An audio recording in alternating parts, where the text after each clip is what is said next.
So welcome to this lovely sounding room, like I really even need this microphone. But then I get to do the mic drop at the end, which is really cool. Wait for it. It'll be great. I'm Steve West. I'm on the board at Groundworks Collaborative and very proud of it. We're lucky to have us. It's true. And if you can be in any way helpful to us and any of the other great nonprofits in town that I'll thank in a moment, please do. But thank you for coming out. If you came out here, you probably have, I suppose, some questions in your heart about how to solve a very prominent problem here in town. And in every town, USA, it would seem. So we're here to have a discussion, and we're having a panel, as you know, but we really want to get information from all you all and your stories. And as we all know, well, maybe we don't all know, I won't assume, but for many, and people sitting here in this room who have been homeless, who may someday be homeless, who may be a paycheck away from homeless, this is an issue that isn't just about them over there. This is our community, this is us, and this is our solution. And so you just being here puts a little tear in my eye, and probably many of you as well. So we hope to have a robust conversation with some wonderful people who are helping us out with this conversation.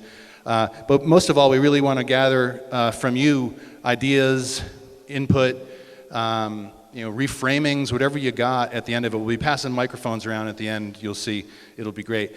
But I don't want to get too far without thanking everybody that made this possible, and that beyond Groundworks Collaborative, also BCTV is here for sure, and we'll be putting this together, editing it down into something usable in the near future, let's hope. But my thanks to them, and to Joe Bushy.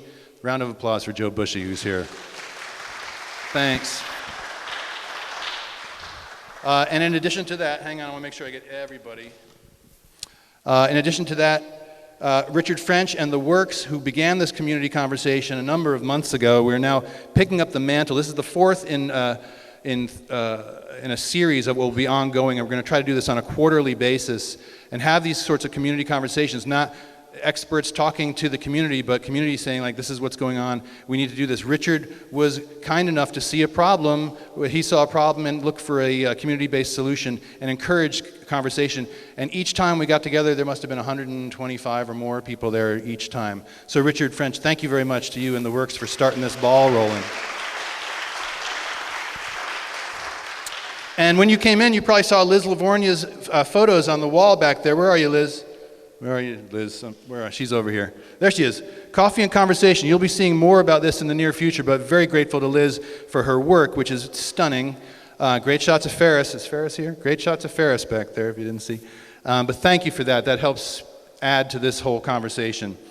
And last but not least, the Commons, who has been a supporter of this community since its inception. And where's Jeff Potter? There's Jeff Potter right there.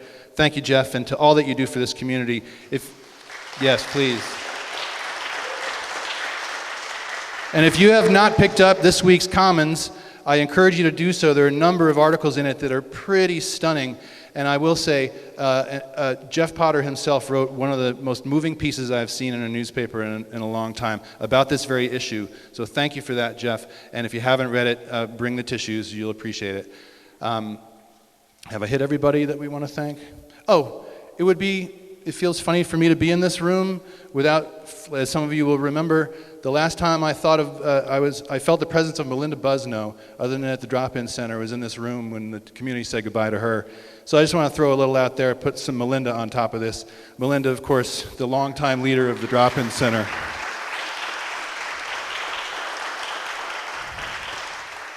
So the setup is that I'm going to introduce a couple of important fellers right over here, and they're going to have something to say. We're going to get to this panel in a second. Olga, of course, Olga Peters from the Commons, the other superstar at the Commons, will be moderating this.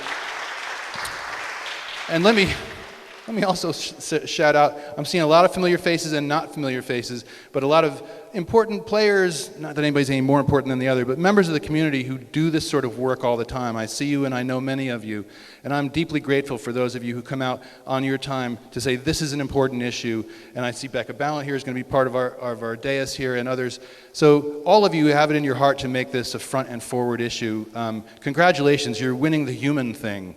We need more of this in this world, and we all know it. So for those of you who have kindness in your heart and look to solve things, thank you very much for that as well. That's all I got to thank people for. So we'll have this conversation, and then at the end we'll be passing microphones around. And if this gets too loud, we'll throw them away and talk in this beautiful room that sounds lovely without amplification. And then we'll wrap up at the end. I'm actually going to sing one of my songs for you. So I hope you like that, but it fits the moment, and I thought it would be nice. So with no further ado, the executive director of the Groundworks Collaborative and my good friend Josh Davis and Richard French from the Works are going to come up and say a few words, and then we'll get talking from there. Come on up here. And there's another microphone. You take that mic, and I'll get you one too. So tall. It is, yes. All right. You want to start off? I'll go first, sure. So Josh said, are you okay with going down there versus up here? And I said, yes, I am. I feel more comfortable. I haven't been up there since I was an altar boy, which is a true story. And so, welcome everybody. Happy to see you here. I'll just share one other quick story that I had when I walked in. I first saw Vicki when I first came in here, and I said, how you doing? We gave the big hug, and I said, great. And I felt like it was the end of the week and a Friday night, and I had no energy at all. That was before I walked in the door here and felt the energy of the room here and saw all these smiling faces and some faces I hadn't seen in a while. So it really picked me up, and it made it easy to kind of come in here and get up before all you all. So I was asked just to quickly present why we got involved, which you probably have heard. This is now the fourth gathering that I've been present with, and the first one was just really, really small. I think we had about 10 folks, and we invited Josh and Brianna and a bunch of other folks from the Drop-In Center and some other organizations that have now since changed, which we'll all hear about. We had the Drop-In Center, we had the Morningside Shelter, we had the Turning Point, we had the community leaders, we had the chief of police, and we had invited many of the folks that were in our cafe that morning to attend as well. Some of which participated with, some of which are still here, and some of which are in a different stage or point in their lives. One of them that's now working with us, you probably have heard that story at the Works. Another one that I know that we gave a little housewarming gift when he moved into his new abode, which I'm happy to see. And so it's great to see the progress. And I had said in some of the earlier meetings that I was hoping that we could see some measurable results. And some others are that we have some new little children in our lives. Right? Chad and Josh that are keeping us going. And so I'm going to hand it over because at the second meeting, people had said to me, what was your vision? And I had said, when we had over 100 people there, Steve, and we were outside and around in the cafe, that clearly I needed a bigger vision, and only in Brattleboro would it be embraced like it has been, and would it continue to evolve. And it's really great to see it now in November, because I was a little bit worried that we'd lose steam in the summertime when it became less, well, sometimes in my mind, and when the issue is less in front of us because of the cold and everything else. So I'm happy to see that it still has life. I'm happy to see that there's a lot of stuff to report on, and I am happy to hand the baton, but that doesn't mean I don't want to still be in the race. All right, great. Thanks, Richard. You bet. So I'm Josh Davis. I'm the Executive Director of Groundworks Collaborative, and I was asked to give just a brief update on outcomes coming out of the three conversations that we had back in the spring. And so I'll do my best. I've been busy and so out of the loop, but the biggest thing that I'm here to report on tonight is the fact that the Brattleboro Area Drop-In Center and Morningside Shelter have merged to form Groundworks Collaborative. So it's a huge development.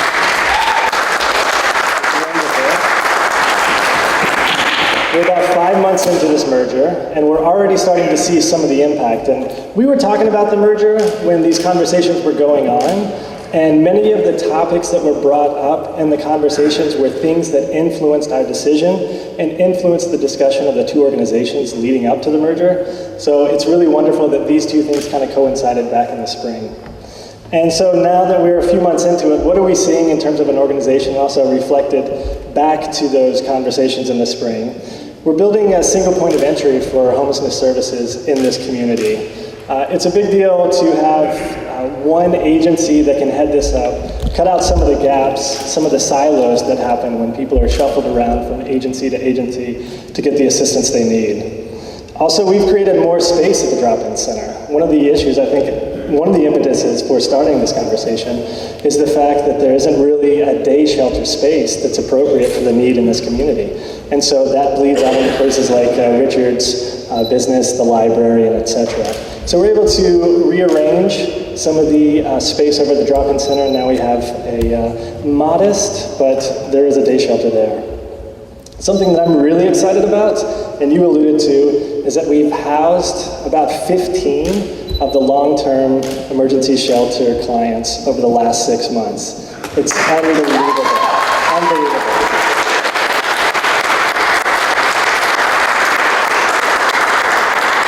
It's really amazing. I can't be more proud of the staff and the work that they're doing, the connections that they're making. It is just, it's staggering the amount of people every day releasing somebody else up. And so it's really exciting right now. We are working on plans for a new site for Groundworks Collaborative. We have an option to purchase a property on Frost Street, and so we're in the feasibility stage of this project. I have some plans on my clipboard, so if anybody's interested in seeing those plans and talking some details about this pretty bold vision of what this organization is going to become over the next few years, I'd love to run that past you. Included in those plans is a permanent home for the seasonal overflow shelter.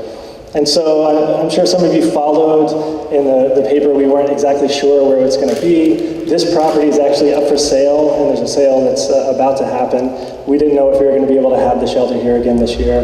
I'm very proud to say that yes, it is going to be here. Doors are going to open on November 15th. We are ready to go. There was a training last night for volunteers. We're still looking for volunteers, both for meal teams and for people to staff the overnight shifts. There's another session tomorrow night. So tomorrow night, so tomorrow at 11. So if you're interested in volunteering, please come back tomorrow at 11. You can get the information, and it would really help us out. In other news that I've heard about coming out of these conversations, Steve made reference to Liz and team. That includes Wyatt, Maggie, Lawrence, Chad, and Nicole. They're doing an amazing job. I don't know if you stopped and saw the video in the back of the room, but about a month from tonight, it's Coffee and Conversation. It's going to be December 4th. It's going to be December 4th at the River Garden.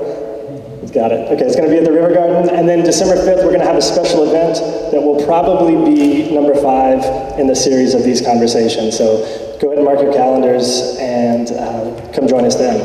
There's a number of other things going on in this community. A lot of people, especially in this room, that are working tirelessly. I can't list everything. I was given the 1-minute notice. So I'm going to leave it there. That gets us up to speed. I'm really excited to be here tonight. Thanks for coming, Richard.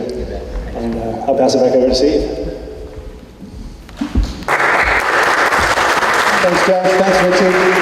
And we're going to get started with the talk, so I'll introduce Olga Peters from the Commons, and we'll get on with that. She'll introduce all the people on the dais.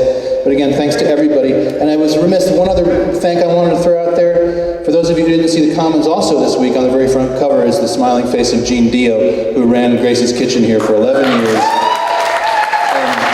And gave her heart and soul to us, so a nice round of applause for her. Here's Olga Peters.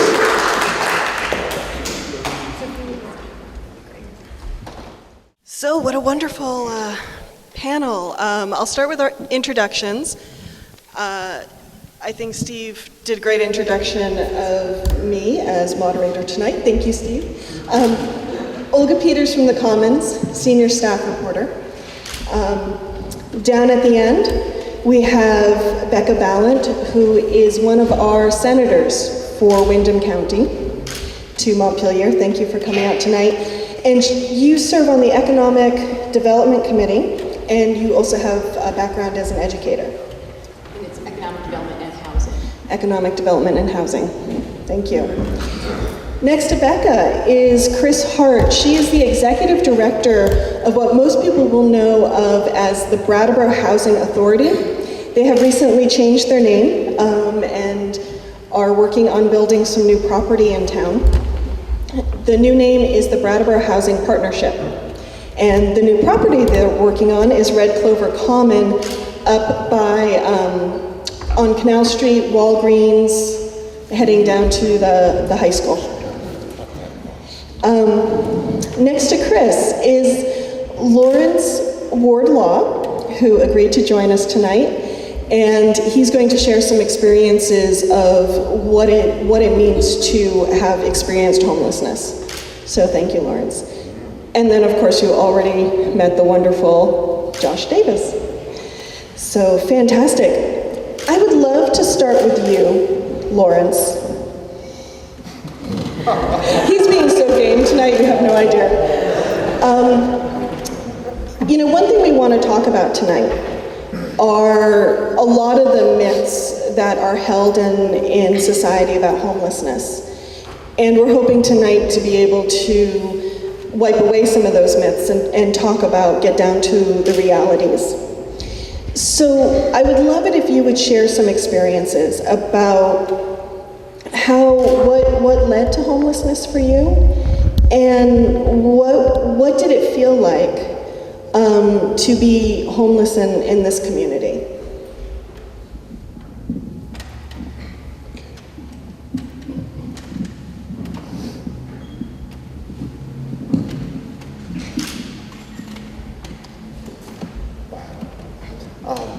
I'm a surprise guest.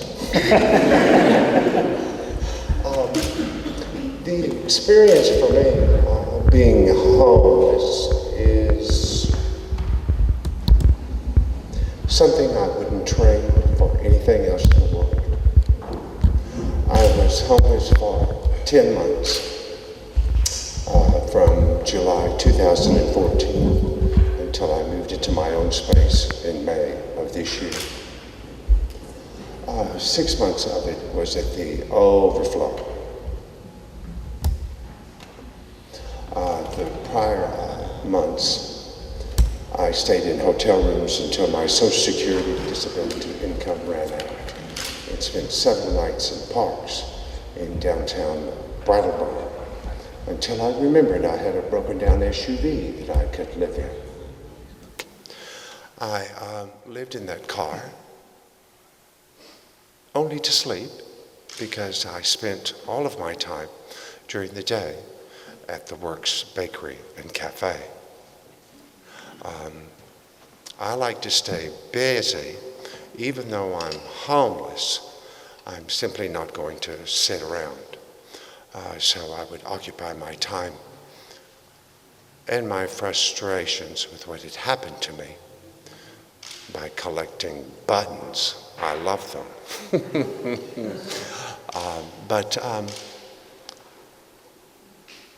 it's the shame that one feels internally that makes it extremely difficult. It's complicated even more because of the shame, the way other people look at you. For the first time being homeless, I was asked to leave an establishment. And I think that the reason why was because a number of the individuals I was with, of course, hadn't bathed, had an inordinate amount of bags. Of course, I'm kind of to blame on that too, but presentation to me is everything. My grandmother raised me. And so therefore, I felt like I needed to behave, even though I was homeless, just like everyone else. And so, of course, there's a camaraderie with the homeless individuals in this town. We kind of look after each other. Possibly me more than a lot of them. And that's because that's one of the things that I have learned and will never regret, is that I learned how to empathize and be compassionate beyond belief. And I think it's that closeness that when I was asked to leave, I did. And so did all of the other homeless individuals. And so I present myself, I know I do, all of my clothes, most of them, excluding my hat, I get through donations. And so everyone assumes that I may have a dime, when in fact I do not. It's just that I learned how to behave. And so, and a lot of times, homeless people don't behave the way you think they should.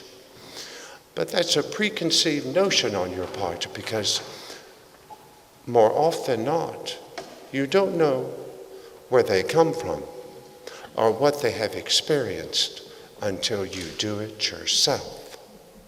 And or have a conversation over a cup of coffee in a cafe that you like. Because undoubtedly you will learn and grasp and hopefully understand how very important it is to lend a helping hand if it's nothing more than a sympathetic ear and a kind word. Thank you very much, Lawrence. Of course.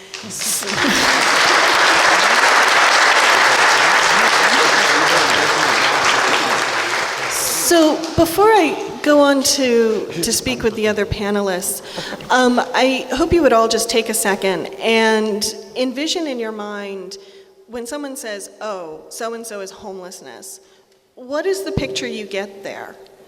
And then bounce it off what the story Lawrence just told you, and see if those two visions match or if they've changed, and to see if your understanding of homelessness has started to shift at all. That would be wonderful. And I want to jump to Becca, because you were on your way here from another conference and had an experience where you caught yourself. Yes, we were talking, so the last 2 days I've been up in Dover at Mount Snow with the Vermont Partnership for Fairness and Diversity, the conference that Curtis Reed organizes every year. And we were specifically looking at issues of bias that we think we've addressed, and then we realize we are still dancing with them, and we continue to try to negotiate our own bias. And so I was coming from there, and I was concerned because I had to pick up my kids from the sitter, and I needed to get dinner on, and I knew Olga was waiting for me here. And so I was dashing in to get some food to pick up to bring home, and a woman approached me who, from my eyes, was homeless, and she said, do you have a few minutes to talk? And of course I'm thinking, no, I don't have a few minutes. My kids are waiting at the sitter, and I need to get food. And so I said, I'm sorry, and I moved on. And of course, it was one of those moments where you think, oh my gosh, I'm on my way to talk about homelessness. And if ever there was a sign from above to stop and talk, this is it. So I bought my groceries, I came back out, and I just said, are you in a jam? Are you in a hard place? And she said, yeah, I am. And can you talk to me for a few minutes? And so she told me her story, and we brainstormed about some of the things that perhaps she could do long-term for help. Bottom line, she needed some money. And I think one of the things that I've been thinking about in terms of bias, so I've lived in several major cities. I was trained, by my very skeptical father that when people ask you for money, just keep walking. You don't know what they're going to do with their money, just keep walking. And that's true. We never know what people do with their money, and it's none of our business, frankly. It's a human experience. So I was thinking a lot about how we were in this moment together, that what kind of courage it takes to reach across to a stranger and say, I need help.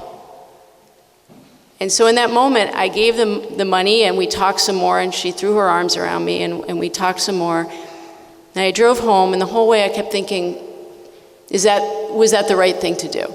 Is that the right thing to do? And I thought, why are you even asking yourself this? Again, what she does with her money is her business, and she will make that decision based on what she needs.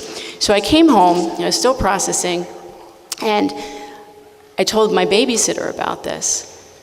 And she said, I was homeless in this town with 2 small children, and let me tell you about what that was like. It was incredible. And so I apologize, I was a little late. I gave Olga a little bit of a heart attack about whether I was here, but I was in the midst of these conversations of We think we have dealt with our bias, and all of us have to continue to revisit it. And I'm so happy to be here. And one of the things that I was thinking about while you were talking is that I think it's a particularly American experience about how we view homeless people. So in France, I was going back, I thought it was 75%, and it is 75% of the French in a 2009 poll said that they felt solidarity with people who are homeless. Solidarity. And 56% said they believed that they someday could be homeless. Now, in contrast, University of North Carolina, Chapel Hill did a study. 91% of Americans surveyed said that people were homeless due to drug and alcohol abuse, and 62% said it was due entirely to laziness. So I think that's very illustrative, because when we talk about these issues, it's not just a bootstrap issue. We were talking before, that is a local bootstrap issue here in Vermont, New England, sort of salt of the earth, put your nose to the grindstone. This is a national problem we have. And I think we really need to examine it, so. You bring up some great points, Becca, thank you. Before the meeting, Chris gave me some information from the VHFA, which they work with affordable housing in Vermont. And they've just released a report talking about how the average length of stays at emergency shelters, like the Morningside or Drop-In, were at their highest point since 2002. So people are using shelters more and more, which says that there is a need. Chris or Josh, have you seen changes in the faces of homelessness, or changes in people seeking affordable housing? Are you seeing more families? Are you seeing more people who maybe they're both working, but they just can't afford the living expenses? I'll try to hold this if I can. Have we seen changes? And I think to your point, have we seen these length of stays increase at the shelter? We absolutely have. And since I've been with Morningside and now Groundworks, it's been about 3.5 years. Each year our length of stay increases. So you say, why does this length of stay increase? We can't get people out the other side. It log jams. There's not enough affordable housing. The length of time it takes to get from the shelter into housing is increasing every year. We also have a wait list. So we have a number of people that are on our wait list trying to get into the shelter. We're only about able to serve 15% of the people on our wait list actually make it into the shelter for the services. So just to underscore the way that the shelter works is that once you're in, we provide intensive case management services, and with our goal that the next step is into a permanent housing situation. So are the faces of homelessness changing? Right before I started with Morningside, we added 2 rooms onto the shelter to serve families, because we've seen an incredible rise in the number of families experiencing homelessness, which means an incredible rise in the number of children experiencing homelessness. Do we have people at the shelter that are employed? Absolutely. Do we have people at the shelter that are hardworking? Absolutely. It's not a question of agency. It's not a question of laziness. It's a question of wages. It's a question of affordable housing. It's a question of an ability to get out of the shelter once you get in, to get out of the system once you're wrapped up in it. I think I would start by wanting to make a distinction between affordable housing and low-income housing. And it's a very, very important distinction. And I think we all just talk about affordable housing and we think that covers it. The housing that the partnership has is federal public housing. It's low-income housing. It's deeply subsidized. Our rents are not based on the size of the apartment or how much it costs us to run the property.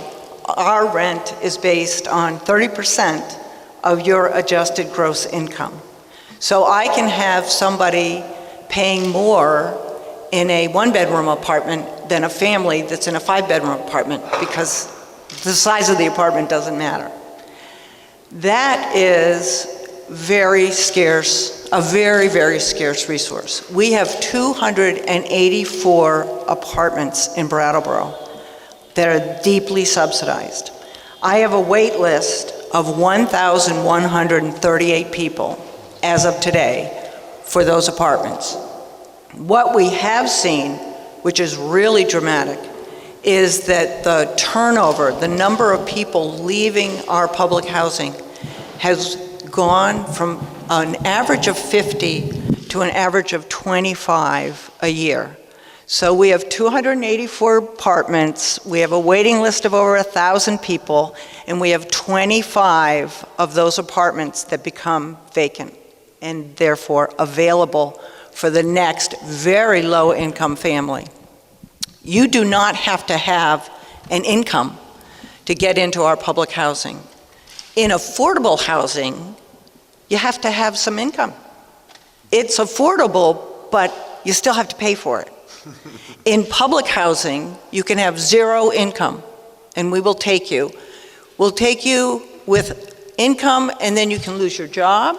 And we often say many of the people that live in our housing are one flat tire away from having no income, or if they weren't in our housing, homelessness. So you can have an income, come into public housing, lose your income, and we won't evict you. We will not. You stay. And there's a whole lot of, detailed all that. But I think it's really important that we make the distinction between this low income, deep subsidy, because for people that are trying to move from homelessness, they often need a transition, they need that deep subsidy, and it's really scarce. So I guess that's all I'll say about that. And just to clarify, Chris, it's for the partnership, the Brattleboro Housing Partnership, the federal government decides how many subsidies you receive. So it's not necessarily something we can completely control locally. We don't control it locally. Okay. It is sadly controlled by Congress. And I say that because every year we figure out how much money the federal government should subsidize us to operate the housing. And I think in a good year we've gotten 85 cents for every dollar we need.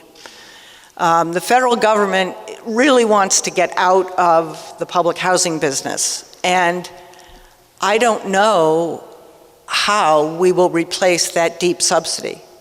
I just don't know. I mean, I think that losing that is really going to have an incredible effect on poverty, people that are in homelessness or trying to get out. I just think it's really something that's going to be quite startling, and it has been happening for years and continues to happen. I mean, the federal government really wants to get rid of it, I think. That's just a personal opinion. So for anyone on the panel, either in your experience or for Lawrence, your personal experience, what were the places in the personal budget that people hit the wall on when it comes to, okay, so I can afford housing or food? Like, which is the expense that tends to tip the scales?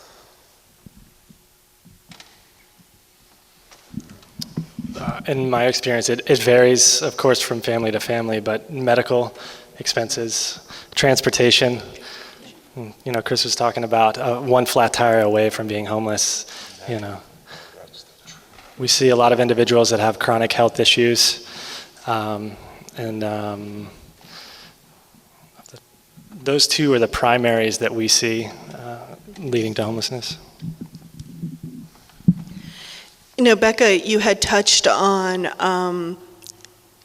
that some of the causes behind homelessness or even housing insecurity. I mean, some people, they have shelter, but they are couch surfing from neighbor to neighbor to neighbor. And one of the myths that we have all heard is that, well, if someone just worked harder, or if they just pulled themselves up by the bootstraps. But Josh mentioned that one of the issues is wages.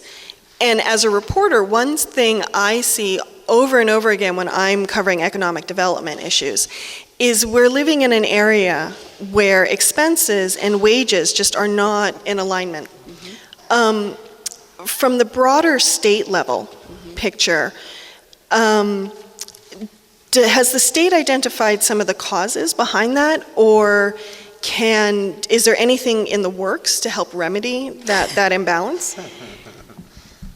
As you might imagine, the problems and the solutions are very complicated. So if you just look at one piece, which is the housing piece, and you start to, in terms of economic development, so if you start to tease that apart, and you realize wages aren't keeping up with the cost of housing.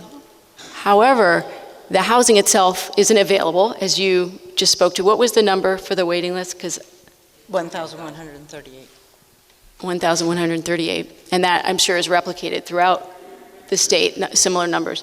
And so one of the things that we talked about in my Senate committee is that because there is an aging housing stock, because there isn't enough housing stock, you have people who are in housing that would be otherwise affordable for people who are on a different socioeconomic ladder rung, but they're being occupied by people in essentially another socioeconomic strata because the housing doesn't exist up the ladder or down the ladder. And that ties into what we were talking about today, this conference I was at, is that we are hesitant in Vermont to build more housing. It touches on issues of open space. What's that? But it's true. It's true, and it's not just here. It's, you know, it is absolutely true. And so it's a problem because you want to be able to free up some of the housing that is more affordable at the bottom, but essentially we have an incredibly low vacancy rate statewide for housing. You look at, I'm sorry, less than 1%. exactly, less than 1%, which essentially means there is no available housing when it's less than 1%. Because a healthy number is what, 4%? 4 to 6. 4 to 6%, yeah. Would be a healthy vacancy rate. Yeah, so we're at a critical point, I think, in terms of population issues in Vermont. We were talking earlier about workforce, that we have so many businesses and nonprofits that need more workers, but there's no place for them to live. And so we have to wrestle with this idea of open space and, you know, more compact housing for our workers, because we have a workforce statewide that's aging out in the next 10 to 15 years. And we simply don't have the workers replaced. So it's, as you say, it's very complicated as you tease it out. But I wanted to mention one thing that I think is critical in this conversation, which is the education piece. And what I mean by that is we have many people, not just in Vermont, but throughout the country, who are opting out of parts of the social compact. Okay, and I'm not placing judgment on decisions that people make about schooling. Our children are our most precious things, and we make decisions based on the kids that we've got. But if I look locally at the people who are choosing not to send their kids to public school or choosing to homeschool or some hybrid of them, what happens is you do have a continued stratification, and I believe you become a less compassionate society.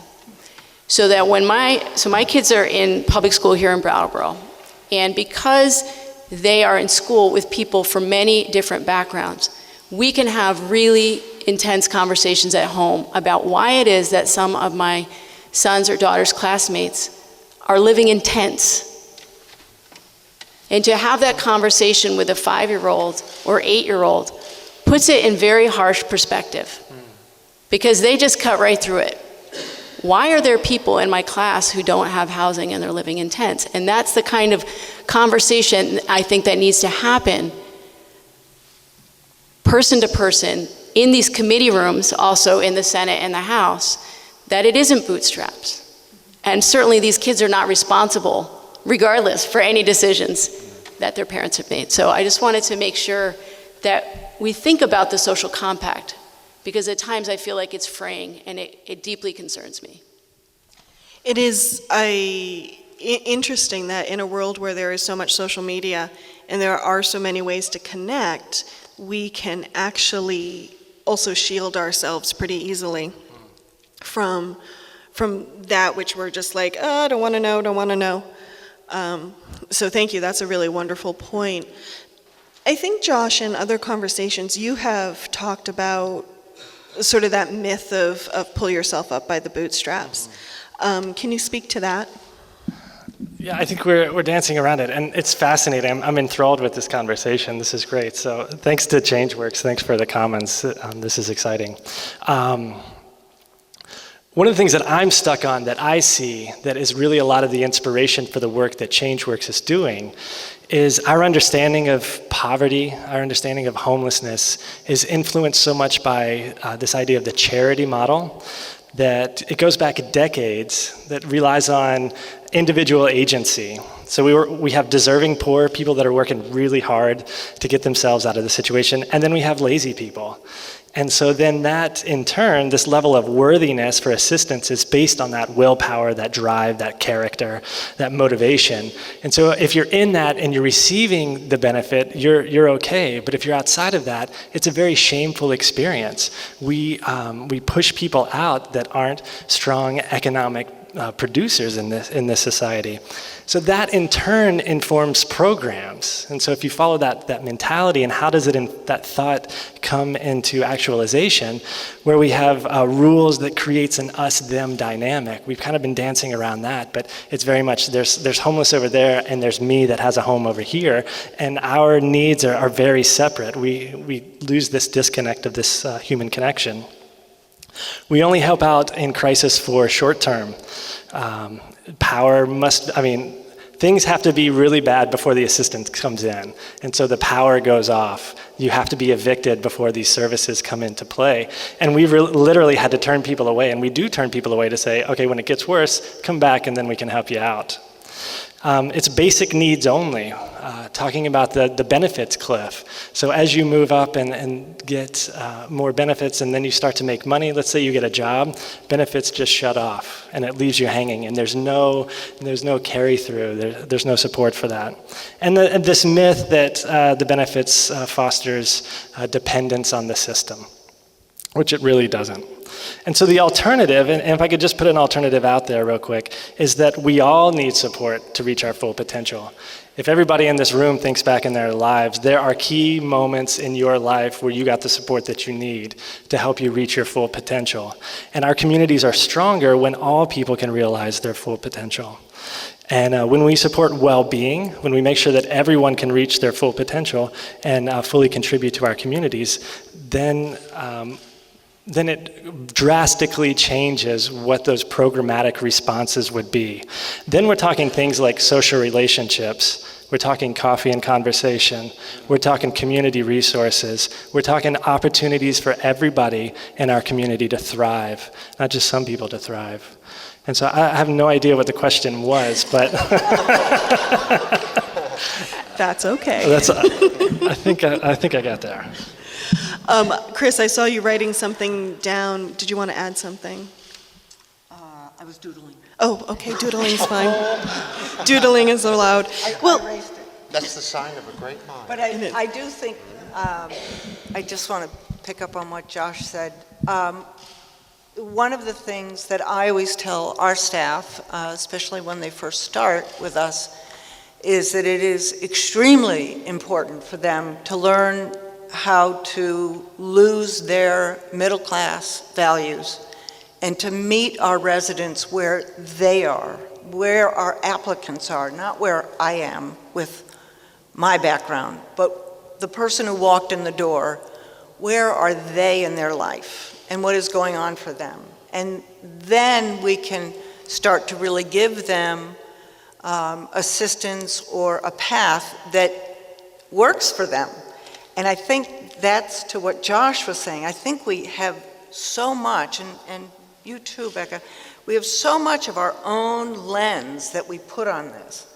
And it's like if you don't fit my definition of the way a homeless person should be looking and acting, and they should be working, and they should be doing this and that, then, you're lazy or something. And that's just not it. And I think we've really gotten into a bad habit in this country of really coming too much at social needs from where we were brought up. And that just doesn't work. It's ironic, but Becca, the thought that went through your head when you met this woman is what we have put into our programs, which basically says we're very suspicious about giving anybody money to help them because we need to know that you're going to spend it on the right thing. And as opposed to seeing people as if we all do. As we all do. Right, Absolutely, absolutely. Yeah. I think too, Olga, one of the things that I think is part of this conversation, but we don't name it, which is I feel like there's a gender issue at work here as well. And what I mean by that is if you look, so you were talking earlier, you alluded to the dysfunction of Congress. And so we have the rise of a very vocal right that has a libertarian streak. Perhaps more than just a streak. But what we know is that men who have that libertarian streak are much less likely to ever imagine that they will have financial insecurity and end up homeless. Women, basically the numbers are flip-flopped. They're absolutely convinced that at some point in their life they will face financial insecurity and might possibly be homeless. And so I bring it back to representation as well. Who's controlling the conversation in these committee rooms, not just at the state level, but nationally? What has their experience been? What has shaped their thinking? And some of that is their gender experience. And so this is a very, as you said, it's an enthralling conversation. It's very, very difficult to get to the heart of the matter. I'll just tell you a quick story about when I was trying to talk about the housing shortage in Vermont to some of my colleagues in the legislature, and I felt like we weren't really getting anywhere. We weren't really understanding each other. And I finally had to say, look, I had a good job with benefits. I worked for the school system. I couldn't buy my first house until I was 39 in this state. By the time you pay off your student loans and you scrape together the down payment and the closing costs, it's really not affordable. And if it's not affordable for somebody with a full-time job with benefits, how can you have the bootstrap argument for folks who are making minimum wage or even more than minimum wage and it's still not enough, or working 3 jobs? So it was an aha moment for the people in that room of, oh, maybe our narrative needs to be adjusted. It takes a lot of individual conversations, I think, sometimes to change the thinking. I'd love to bring back some of what the panelists have talked about, and especially Josh talking about the dynamic of us versus them and how we play that out in so many aspects of our lives. And to bring it back, I'd love it if just in the back of your mind you would kind of ask yourself, have you ever experienced the benefit cliff? And if you're on Health Connect, there's a very good chance you may. Health Connect, I got a raise at work. I was so excited. My Health Connect premium bill went up the exact same amount as my raise. So did I have the money to pay that premium? Yes. But did I get ahead with that raise? No. So just kind of check in with yourself and see how many paychecks or flat tires are you away from a financial reality perhaps you hadn't envisioned. And here's a question for all of you, but a myth I hear a lot. And I'm wondering, Lawrence, what your experience is with this. So here's a common myth, because Vermont in general, and Brattleboro specifically, has so many great services.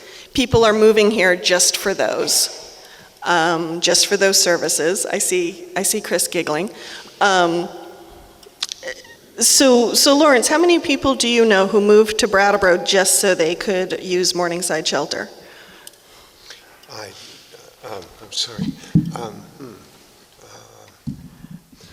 Repeat the question again. What was the question? So one of the myths I hear a lot is that the reason Brattleboro even has homelessness is because we have so many great services. There's Groundworks, there's public assistant, there's what Chris does. And therefore, that's the only reason people who are homeless come here, is because they want the services. And if all those services went away, then we wouldn't have homelessness. Really?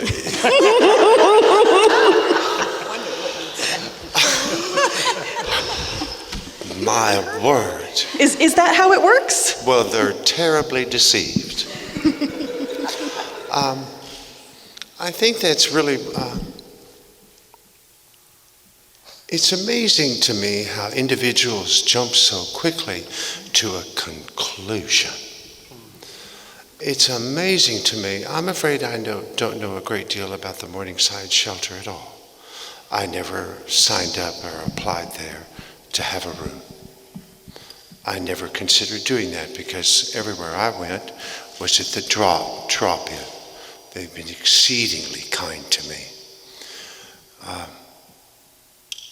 I don't know that I can ever repay it back, except by saying thank you. And sitting here, but I think that it's the judgments that people jump to, I think. It concerns me a great deal. I'll tell you a quick story, and then I need to move on. I'm afraid I don't know enough about that. It concerned me a great deal, and it's about people and jumping to conclusions and judgments. I frequent the churches in town for lunch. I enjoy it. I enjoy the company that's there. I don't have to go there. I can afford to eat at home. But I want the company and want to know how they're doing. Not that I'm a sage by any stretch of the imagination, but I have a sympathetic ear and I voice my concern. And I wish that other people would do the same thing. It doesn't take a great deal. It really doesn't. It's amazing by just saying hello. Please don't assume if you see a homeless individual that you need to give them a dime. They might ask for it, but you certainly can offer them kindness in place of that. You might feel more comfortable with that. My story involves having finished lunch at St. Bridget's. And of course I was in my black hat and a long black coat. I like black, only because I have a white beard, I think. But I came outside, and one of the individuals who was there was just absolutely bombed. He was homeless, like I, and stayed at the church here. And he said something about being Jewish.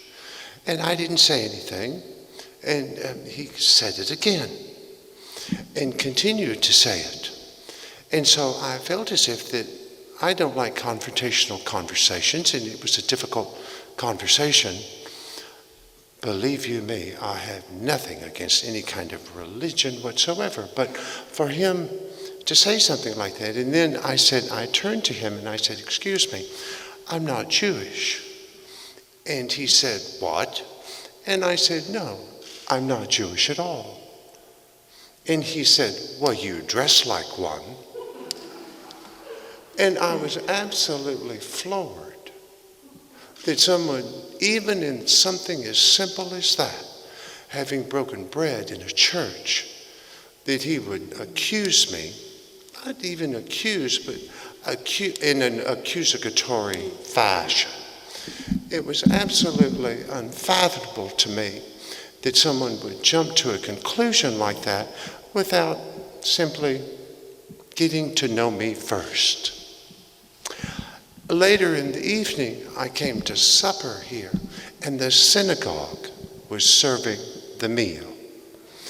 And the ladies there, and one of them I befriended a great deal.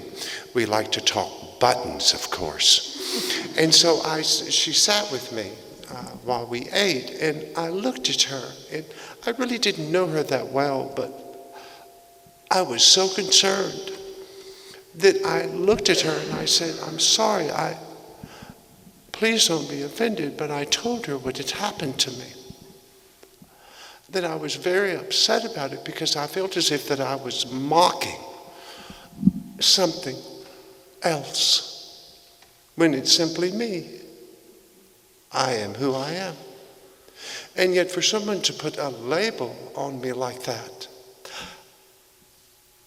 I was afraid because I knew she was Jewish that I was offending her. And she looked at me just as dry as could be. And she said, Lawrence, you have way too much style to be Jewish. And that was a wonderful way to diffuse something that I was so emotionally upset about. And it's just sharing that kind of thing that I think is important with an individual who has no home. And isn't it wonderful that she held a space for you guys to have that, what could have been an uncomfortable conversation, which is a gift we can really give each other. Get this thing away from that. So Chris or Josh, the idea of if the services go away, so will homelessness. Want to jump in there? Oh, Josh is getting ready. He's like, let me loose. He's warming up. I know, right? Here we go. I just think it's another myth that perpetuates the us and them. And if we say that people are coming from Massachusetts or, God forbid, New Hampshire to take advantage of our services, then it's just another way that we don't have to deal with the actual issue that's going on here. Then the remedy for that situation is to send people elsewhere, is to move people out of our community, as opposed to seeing people as being of this community, which statistically, the majority of people that we see at the shelter and in our agency are from Brattleboro, Greater Brattleboro, Windham County, and the rest of Vermont. So if we look at it that way, it shapes how we work with people, how we treat people. If we look at them as the other, then we're really not getting anywhere, and we are perpetuating the problem. I would totally agree with that. I think, by and large, the vast majority of the people that finally get into our housing are from Brattleboro and from the area. And I just cringe when people say, you know, it's all those services. If you didn't have those, you wouldn't have it. You know, you wouldn't have homelessness. There'd be no poverty. Really? You know, that's just not true. Brattleboro has its own poverty, and we need to acknowledge it and step up and say, yeah, that's part of it. But those people are part of our community, and instead we want to, you know, say no. The other myth that I hear a lot that really bothers me, of course, is that we have all this low-income housing and affordable housing in town, and if we just make sure there's no more of that, then all the poverty would go away, all the homelessness will go away. People come here because of the Windham Windsor Housing Trust and because of our agency. And that's just not true. I just want to say that. It's just not true. I gave you some of the statistics. You know, they don't come here for the housing, trust me. So, I think we could all probably agree that the glamour of a homelessness or poverty might only exist in Hollywood movies.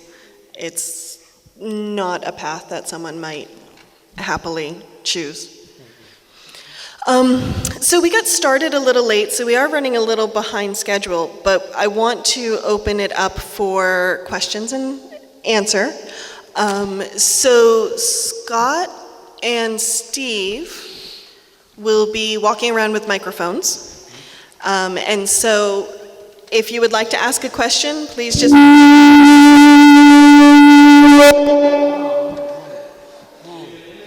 Yeah, if you can do that.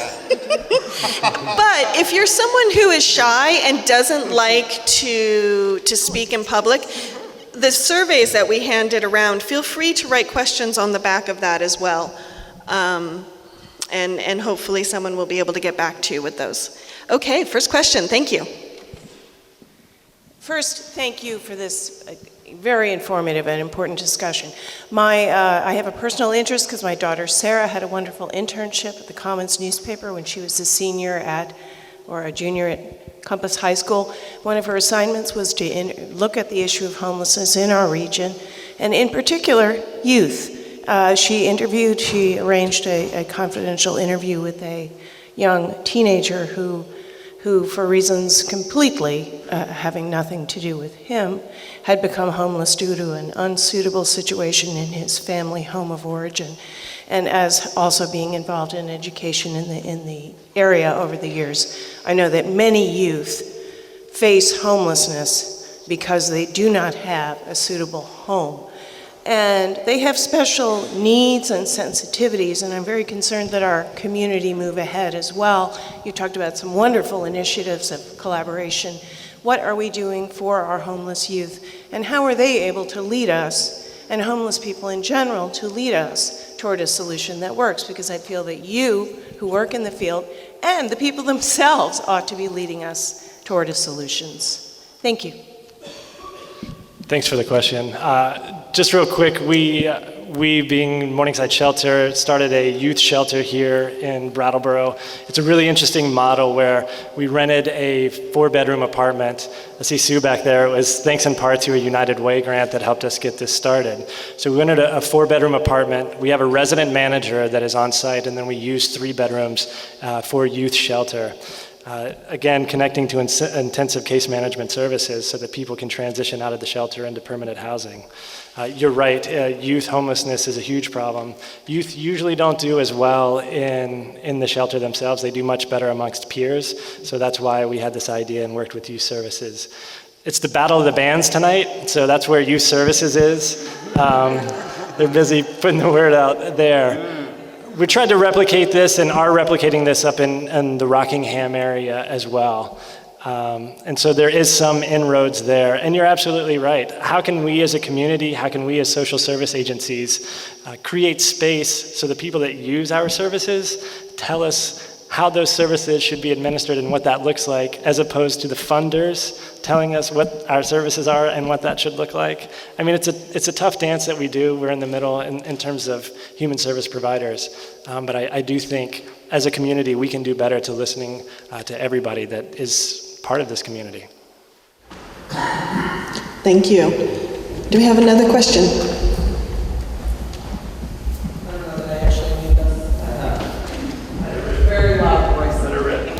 Lawrence, first of all, I would really like to thank you for sharing your story.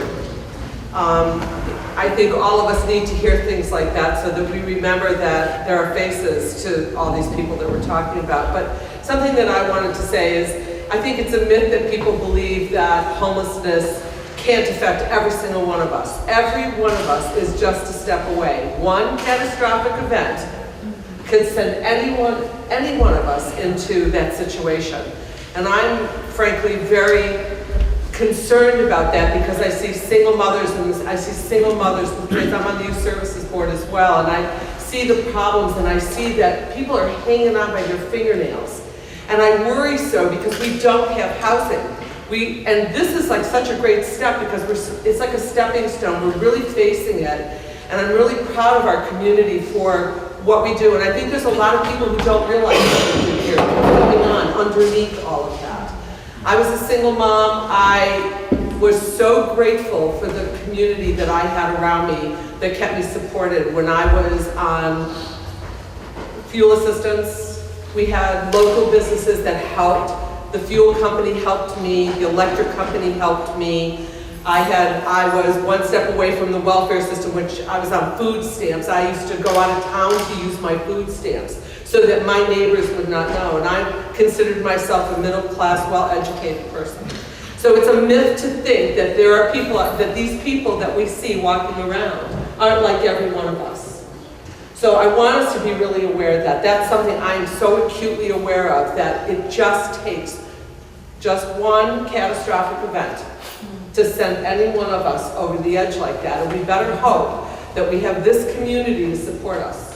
So it's really not a question, it's just more of a statement, and I'm just so grateful to be part of this community and to have a voice here and to see what we're doing. I'm really, really, really proud. Thank you. Can I jump in on that a second? I know I'm like supposed to be the MC guy and all, but as the co-chair of ChangeWorks, we're sort of charged with saying, hey, this is not Groundworks or senators or the housing project solving this thing for another segment of the community. This is every single one of us, and we're trying to get all of you to come help us to do that, because we're really good at it, but we need as many people as possible. What Vicki said, and a double thanks to WKVT for helping with this tonight as well. I would have mentioned it earlier. But this is all of us showing up, and look at you showed up, so thanks, so keep showing up is what I would say, and we're going to build this quarterly and do this all the time so we can get more and more fortified. Can I just say one thing, Steve? Of course, sorry. Thank you very much for saying that. I think, those of us that work in this a lot, I sometimes feel like I open my mouth and it's like mommy talk, my son wouldn't hear me anymore. Oh, we know what she's going to say. So I think it's really important for people in the community to speak up. And we had a deacon in our church who would always say, speak truth to power. And on this one, it's got to be people standing up and saying, no, that's just not true. Or no, that's just not right. And we have to be brave about that. Because sometimes it's people that can be intimidating because of their stature or whatever, that we want to stay quiet and, not rock a boat. And we shouldn't. We just shouldn't. So thank you. Can I just chime in? While you were talking, Christine, I remembered must have been the tail end of last winter, heading into spring.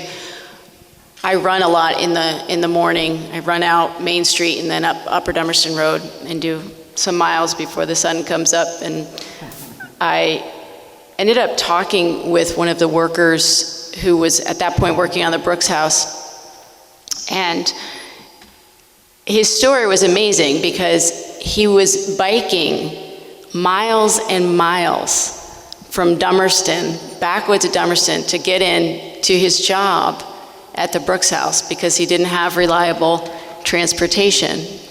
And he was carrying all of his really heavy construction gear with him on this 10-speed bike.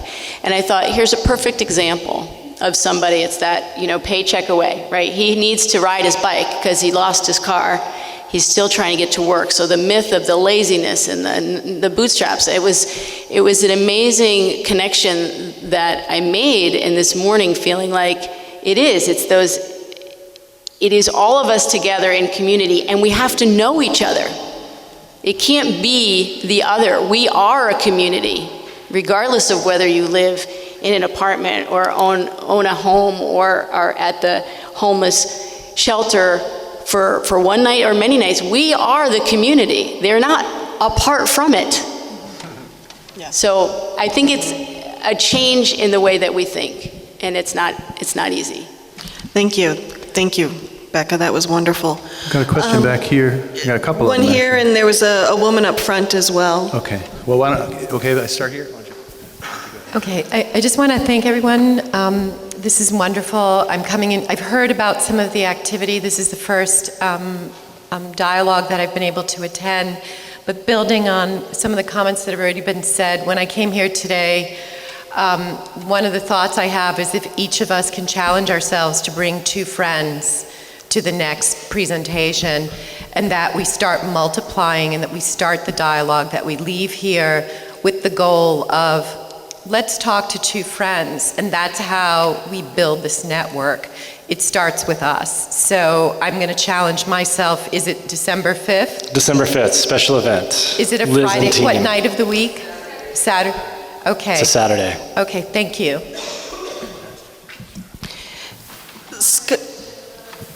Oh, it was already, okay, thank you. Thank you, hi. Thank you all for being here on this very important issue. I have a question for the panel. What kind of incentives can the state and our local government provide or put together to offer developers as incentive to build affordable housing. These guys are in business to make money. There might be some altruism there, but primarily they're capitalists and they want to make some bucks. And some kind of incentive should be able to be generated by the state and locally to get these guys into the game to build more affordable housing. Do you want to take that one, Chris? It's really complex, and I was on the Vermont Housing Conservation Board for 9 years and chaired that for 3. It's really hard to get private developers into this, into affordable housing. There just isn't enough money in it. And the state of Vermont just can't put enough money into it, even for the nonprofit development system that we have, which is very, very good. The building that we're putting up is $15 million, and we have about 10 sources of funding in that. And it's probably the last time the state will be able to get together $15 million for one project. I mean, it's just not enough money in the state, and it's very hard. And the affordable housing that we have is really good, but you have to have money. You have to be able to pay the rent, because they are on a shoestring budget. I mean, their margins are very, very tight. And that's the other thing for a private developer. They don't want really low rents. They want high rents. And you just can't get that and have an affordable housing. It just doesn't work in Vermont. There is a lady right here in the second row. Hi, lady. Yeah, I just wanted to go off something that Steve says. For those of you that aren't as familiar with Groundworks, ChangeWorks, which is a part of our organization, is really devoted to raising consciousness and really having people understand better the underpinnings of a lot of the issues of poverty and social justice. And one of the things that I find a bit dismaying, as someone who's been, in communities working on this for decades, is that we often put the onus, take the onus on ourselves as communities to find solutions. And, I hear people talk all the time about shrinking federal dollars. And I marvel at why we accept that. We just seem to accept it. And I think back to the early 70s, I had 2 friends that became pregnant in their senior year in high school. And so rather than them just becoming teenage moms and living the life on welfare, back in the day, welfare paid them to go 4 years to UMass, paid housing, gave them food stipends. They graduated. They became property owners. They had children that went on to college. And I've never forgotten that when our government, our federal government, provides a reasonable social safety net and provides services that help us be a healthy society, everyone can thrive. So I'm sorry to be on the soapbox, but I'm going to just encourage everybody. Elections are coming up. We should be demanding more money from our own government and less onus on ourselves as community members to try to solve this complex problem on our own. Thanks, man. Thank you.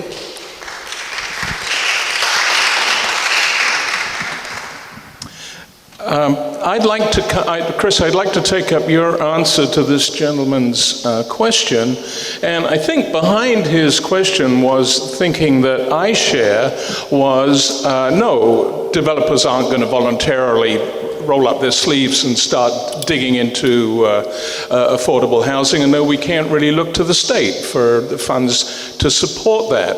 But it seems there's a fairness to asking developers who want the cream, of course, if they're going to get that permit to do that, they must also contribute to lifting and upgrading the quality of housing at the other end.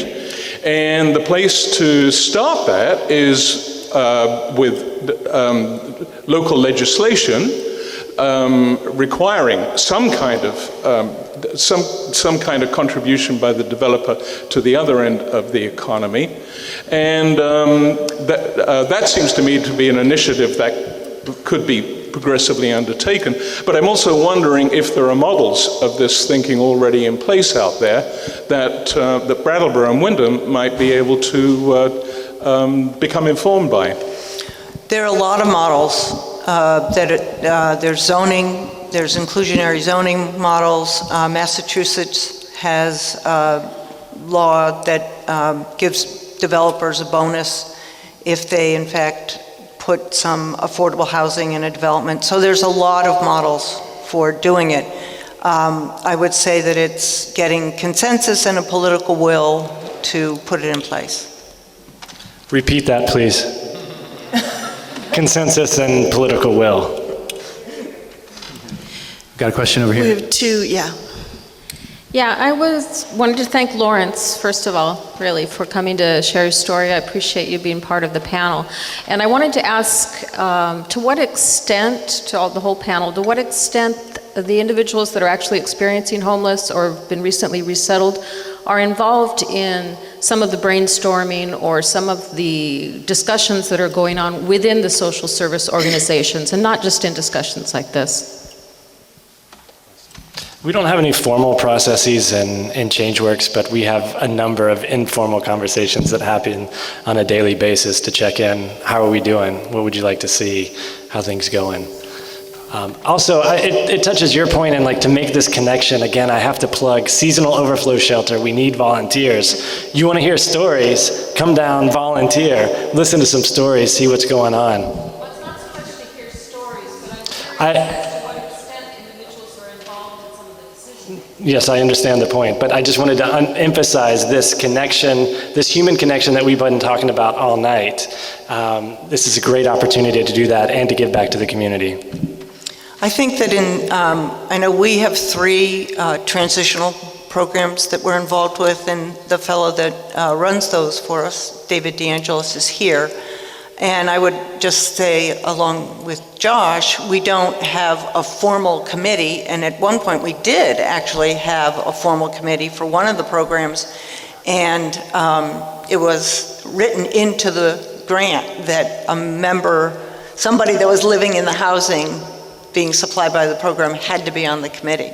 So we do try to have that mechanism, and more informally really spend a lot of time with the people that are participating in the programs to find out what's working, what isn't working, you know, what can we do to make it better and a better program for them.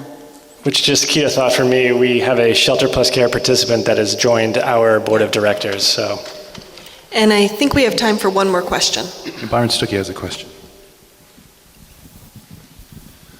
I agree with the women who urged the federal government to do a better job of providing a safety net, but I would add to that the importance of the federal government doing something about the minimum wage.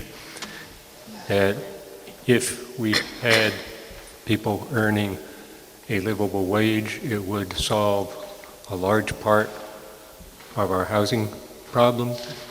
People earn a livable wage, it becomes feasible for a builder to build decent rental housing, rent it at a rate that they can make a profit from, because people will be able to pay the rent. But without a livable wage, there's so much we can't do. Thank you. I'll just throw in there, because he's too humble a man, Byron Stuckey in Brattleboro Affordable Housing, as well as Home at Last, working to house permanently house veterans here in our area, and Lee, his wife, as well, with the Commons and also with Brattleboro Affordable Housing. So thank you for your work, long-standing. We should probably wrap up in a second. Fantastic. Before we wrap up, I just want to touch base. Any closing statements from anyone in the panel? I just want us to keep in mind that my understanding is the fastest growing segment of people in need of housing, emergency housing in Vermont, they're families. They're families. A third of the homeless population in Vermont are children. So I think we need to hold that in our image too. You know, to think about, when we think about this problem, we're talking about our future. Especially for a state with an aging population. Absolutely. We need to replace the elders. And if we don't have enough families, that won't happen. So, Olga, in my shameless self-promotion, I did bring some folders on our properties and our programs, and there is some success stories in the back, but it also addresses how many families with children we're serving in transitional housing. And to Byron's point, Byron, in our public housing, we have 85 folks that are on wages, and the average income is $16,000. So you can't live on the market with that kind of wage. I always like to end on a call to action, which I've done a number of times tonight, but shameless plug to get involved with the seasonal overflow shelter. If that's too big a commitment, we do have volunteer opportunities within the organization. Our groundworksvt.org can link you to our contact information. And Liz and team, we're excited about 1 month from now. I really appreciate the comment about bringing a couple friends. I'm excited that we're kickstarting these conversations again, and I look forward to the next one. Lawrence, there's about 30 seconds left. Do you want to say anything? Oh, I've said enough. Okay, thank you. So before I hand everything back to Steve, I want to, again, especially from the Commons, thank you very much for coming out tonight. And for those who may not be familiar with the Commons, we are a local, non-profit, independent newspaper available. We work on the same model as, say, VPR or NPR. We make our news and our newspaper free to the community, in part because we strongly believe that to have a strong citizen and a strong community, you need news, you need information, you need an exchange of ideas, and that should never be a commodity. So check us out if you haven't already, and again, thank you for coming out tonight. And I turn it over to Steve. Thank you, and thank you to all of you. And I'll throw in on there, membership. That'd be a great idea. If you love the Commons, you should be a member because they're all cool people and you'll be in a special club and they'll all love you. And that's the important part. Thank you. You guys are smart and compassionate and heart-based, and this is a perfect example of our community. So are you. So are we all. We live here on purpose. You know, this is a place, I often say, you may not have a lot of money to go around, but there's other currencies that are really, you can't trade them in and they never seem to run out. And it's people showing up on a Friday night like this and talking about this stuff. And to all of you, thank you. And to Olga, thank you so very much for participating in this. Round of applause for these good folks, if you would.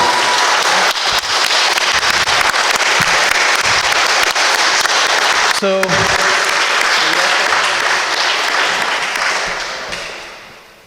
oh yes, in the donation box on the way out, we must be, of course, very thankful to the First Baptist Church for providing this beautiful space, not only tonight, but for the seasonal overflow shelter that happens in the back. If you've never done it, sign up for a training. Even if you can just do a couple of days during the season, that'd be great. So, you know, if you can participate in some form, please do. As Josh said, you can come join us as well.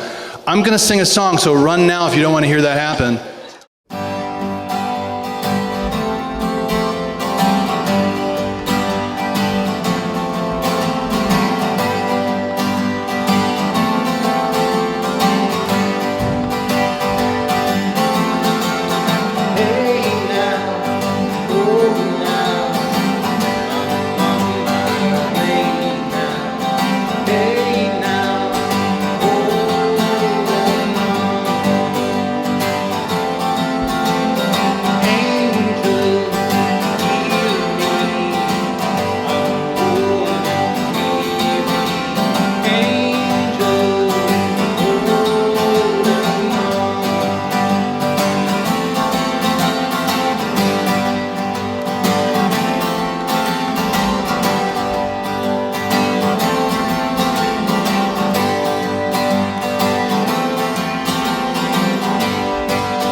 Thanks for listening to that, and thanks for coming out.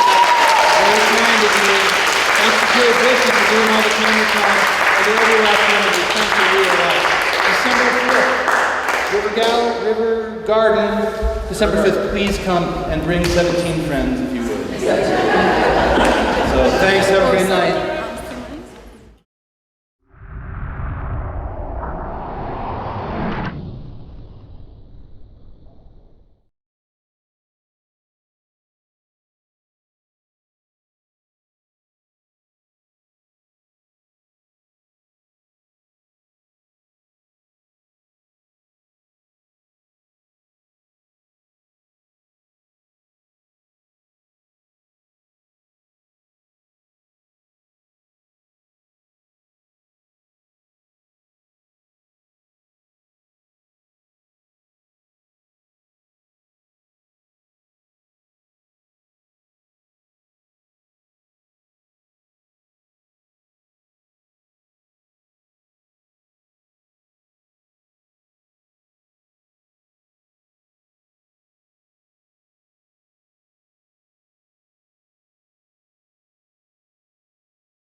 So you guys too, scram. But I'm going to sing a song I wrote, I have to admit, after a difficult time in my life. It's not that long ago. I was pretty hurt, and I was scared, and I didn't know what would happen. I have support systems. I had people who took care of me and helped me through a difficult time, and so did every single person that survived something. And if you don't, we are that support system. The community is. And honest to God, you know as well as I do, it's a difficult time to be alive in this world. It's just weird. I don't even have to go political, and you know what I'm talking about. It's just weird. These are difficult times to be alive, and we all struggle in different ways. So this song I'm going to sing, if you don't mind, is one I wrote for having gratitude that I live in a place where people give a damn, because they do. And my friends and my partner and all the people who helped me be well through that is where this song came from, and it's one that seems fitting for this moment. So you may not be experiencing homelessness right now, but as we are all experiencing the economic squeeze, the front level of symptomatology, so to speak, is people suffering and sleeping in the cold outside. That's insanity. It just shall not hold. So on another layer up from that is all of us feeling the squeeze in various different ways. So this is to everybody who's ever struggled with anything. Anybody? No? No. Good for you. Then you won't understand what I'm saying. So this is how it goes.